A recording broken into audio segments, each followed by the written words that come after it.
O Estado não serve você, ele se serve de você. Esta frase é bem impactante, porém muitas pessoas não entendem o real peso da mensagem que está sendo passada. Alguma vez você já refletiu a sua vida, em quantos anos já se passaram e parece que você não saiu do lugar? A sensação é deprimente, parece que você está sendo escravizado e privado de acumular riqueza. E se eu te dissesse que é literalmente isso que está acontecendo? Todo dia quando você acorda e vai trabalhar, você está fazendo uma troca onde você gera um valor para o mercado e recebe uma compensação por isso. Essa compensação é feita através do dinheiro.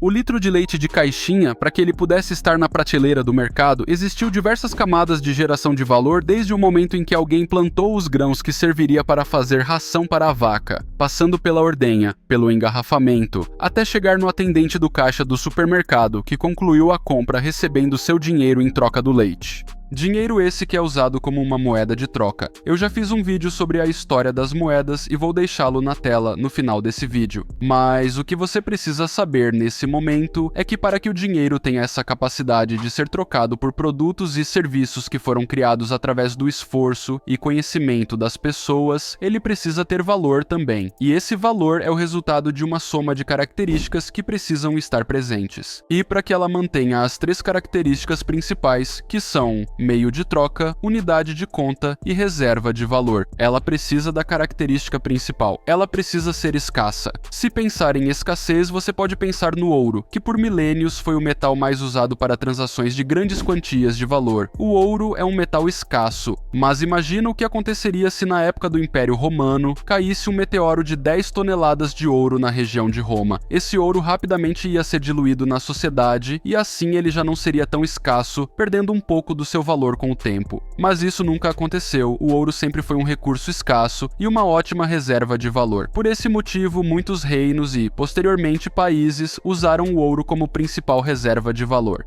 O dólar mesmo até 1971 era diretamente ligado a certa quantia de ouro guardada, e você teoricamente poderia trocar a qualquer momento aqueles dólares pelo equivalente em ouro físico que o Estado detinha em reserva. Esse sistema era chamado de padrão ouro. Sabendo disso, o natural é pensar que a sociedade deveria estar ficando cada vez mais rica e não cada vez mais pobre, visto que conforme o tempo passa, cada vez mais tem mais pessoas gerando valor para a sociedade, além, é claro, dos avanços tecnológicos que tornam as coisas cada vez mais simples. Mas o parasita entra em jogo. Agora é o momento de pensar no governo. O governo como instituição. Quais são as 5 primeiras palavras que vêm à sua mente relacionadas com governo? Pausa aí e digita, eu espero.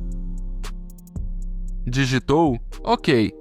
Bom, na minha mente vem o seguinte: político, Estado, imposto, roubo e corrupção. Muita gente pensa que o maior problema de um Estado é a corrupção dos políticos. Muita gente também pensa que seriam os impostos cobrados da população. E eu concordo que essas duas coisas são um problema. Vamos fazer uma reflexão. Será que o Estado liga tanto assim para os impostos? Bom, no dia a dia, o que vemos é que sim, ao longo da história mais e mais impostos são colocados no cidadão, como se fossem correntes pesadas que são amarradas em uma pessoa que precisa se movimentar para sobreviver. Mas recentemente me deparei com a ideia de que o Estado não se financia com imposto, ele se financia imprimindo dinheiro e ficando com o aumento de produtividade que era para ser seu.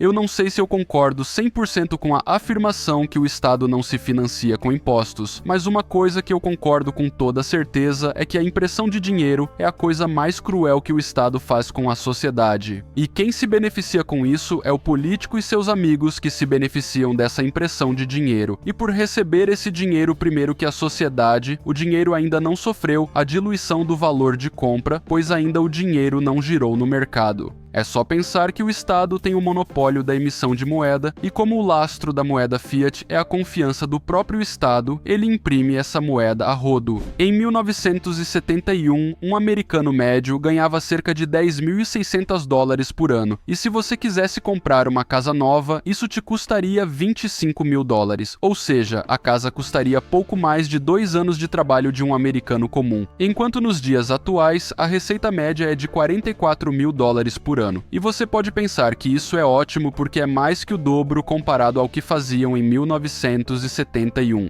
Porém, apesar dos dígitos terem ficado maiores, hoje um americano comum precisa em média de $500 mil, ou seja, ele teria que guardar todo o seu dinheiro por pelo menos 12 anos para comprar uma casa. Essa impressão desenfreada de moeda faz com que a moeda aos poucos vai perdendo sua principal característica, que é a escassez, a perda do poder de compra do seu rico e suado dinheirinho que você tanto deu duro para conseguir acumular. Olha essa imagem, ela demonstra bem a diluição de valor que aconteceu com a impressão desenfreada de dinheiro pelo Estado. Em 2020, você conseguia comprar com R$100 o mesmo que uma pessoa em 1994 conseguia comprar com R$16. E eu tô pra falar que hoje em 2024, ano que esse vídeo está sendo feito, está muito pior, visto a impressão de dinheiro que nesses últimos anos tem sido acelerada para tentar manter o sistema funcionando. Todas as pessoas que poupam na moeda do Estado se tornam cada vez mais pobres. Aí você pode pensar, não temos para onde correr então. Afinal, você é forçado a receber nesse dinheiro, a comprar coisas com esse dinheiro. Se quer investir, é obrigado a investir usando esse dinheiro. E até os dividendos que você recebe do investimento também é o mesmo dinheiro, sem lastro do Estado.